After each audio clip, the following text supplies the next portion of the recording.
Ladies and gentlemen, we are live here, 2017 Wrestle Fair, Paris, California.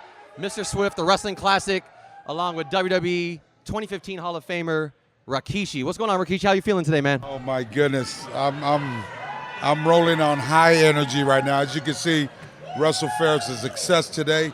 I'm glad Paris, California has came out to support something new for the fans, family entertainment. As you can see, it's crazy out here, and I want to thank you guys for helping us promote this fair out here. Oh, definitely, man. We appreciate it, man. You know, we got some tickets from Prince Shergill himself, so he made it happen. So, actually, let me have you break down, because I know you are one of the, I wouldn't say investors, but you are highly invested, I should say, into the whole, is the Knokx Pro Academy and the whole Wrestle Fair concept?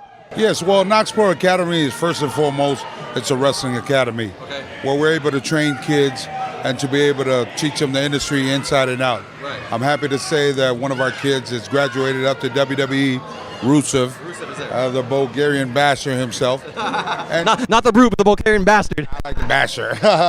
and then we start off with, running shows up and down with the California Rush. We go to different cities up and down NorCal and SoCal. Okay. And with the Wrestle Fair, it's a new twist. We have wrestling on Saturday, where family is able to come out and enjoy games. As you can see to your left, there's video games, wrestling going on.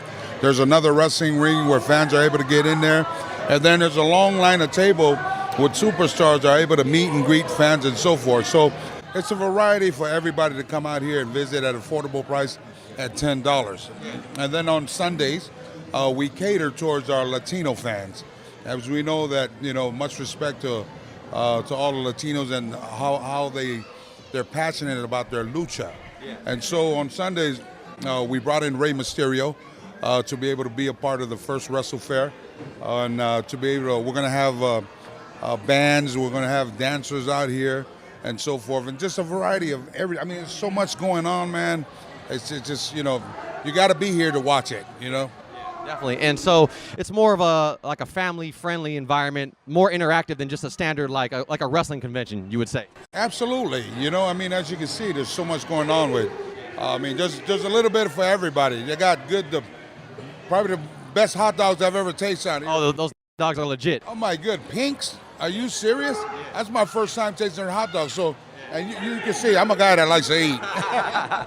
Now, let's talk a little bit of wrestling, Rikishi. So as we know, you go way back. You got your start, you were about 20, 21 years old in Canada, right? Yeah, I was actually broke into the business at 18. Oh, at 18. I turned pro at 21. Gotcha. And I started off in Montreal, Canada with the greats such as Dino Bravo, the late Dino Bravo, Eddie Creechman, all the way from Rick Martel. And I was up there with my cousin, the great Samu, who was my tag team partner as the head shrinker. And so I want to say a total combined years together, been in the business for 31 years now. That's a long time. Yeah, but and I'm still enjoying it. I'm performing here tonight.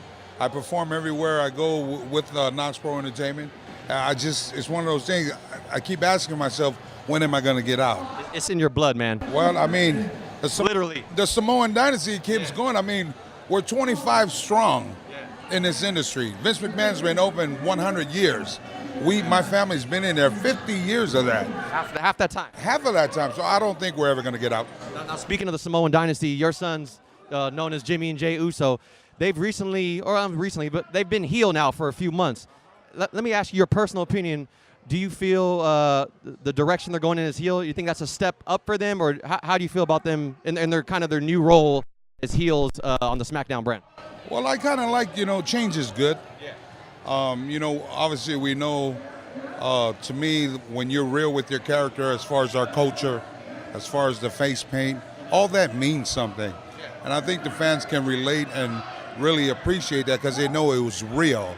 Now, with the character that they're doing now, it's kind of like when Rikishi turned Batman. Yeah. You know what I mean? You be a babyface for this time here, then it's always good to kind of switch up a little bit. Me personally, I like the Usos as representing the culture. Right. When they would come out and they would do the traditional dance at the beginning, at the entrance. Absolutely, and they're doing a heel thing right now, and to me, when I see my kids out there, I'm watching how they adapt towards how they're able to switch up and see if they can master that craft of being a heel.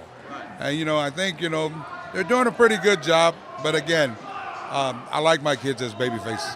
You never know, man. The crazy world of wrestling, they might go right back to babyface in a couple months. Right. It all just depends. Now, speaking of character changes and shifts, for a while, not every wrestling fan knows this, but some wrestling fans know this. You were the Sultan for a quick minute. For a quick minute, man. So quick. People don't even remember. And you were manager. Was Iron Sheik was your manager? Oh my goodness, yes, absolutely. Sheiky baby. A Sheiky baby. I got to ask you, man. Did you travel on the road with him? Did you guys travel at that time together, or not so much? Absolutely. I mean, you must have some wild stories there, man. I learned all the new dishes from Persia. I ate a lot of lamb chop meats with him. I mean, hanging around Sheiky baby, it was an honor.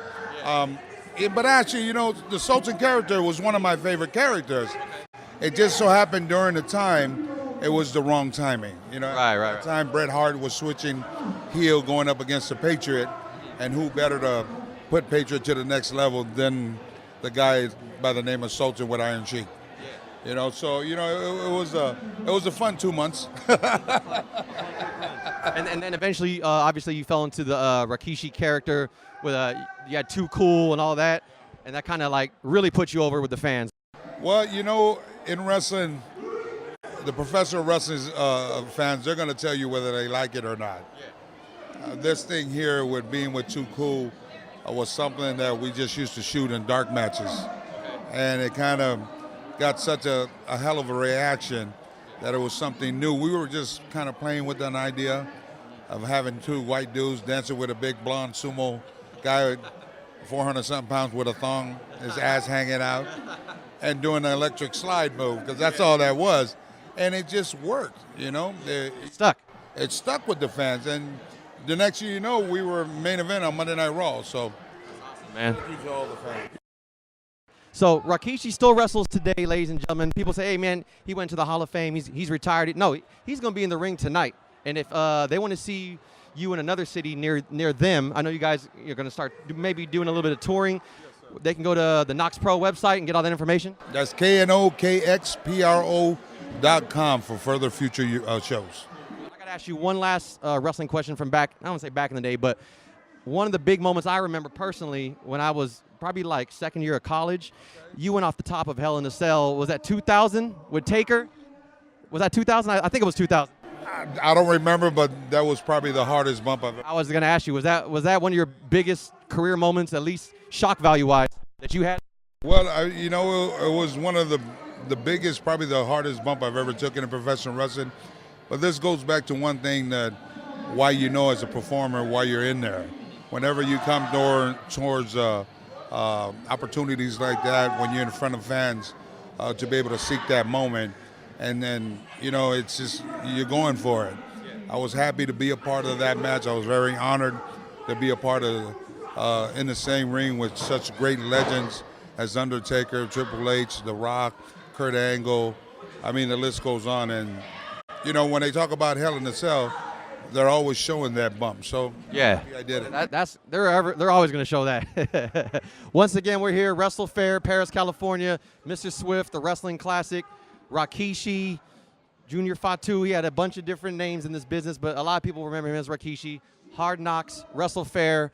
And do you still take on students in your academy? Yeah, all you have to do is go onto the same website, KNOKXPRO.com, and usually the students, you can stop by for your two free day pass, and to be able to see if it's for you or get to feel what it's. Test the water and see if they want to do it. Yeah, why not? Any last words, man, to all the wrestling fans? Listen, I just want to thank all the wrestling fans out there for supporting my family, the Samoan Dynasty. I'm very proud that we are the biggest family in professional wrestling, 25 plus strong, and probably going to continue. And just want to say thank you. Thank you all of the fans, throughout the whole world, just for all your support to each of our family members, past, present, and the future. Thank you very much. There it is, man. 2015 WWE Hall of Famer, wrestling legend himself, Rikishi. It's been a pleasure, sir. Thank you.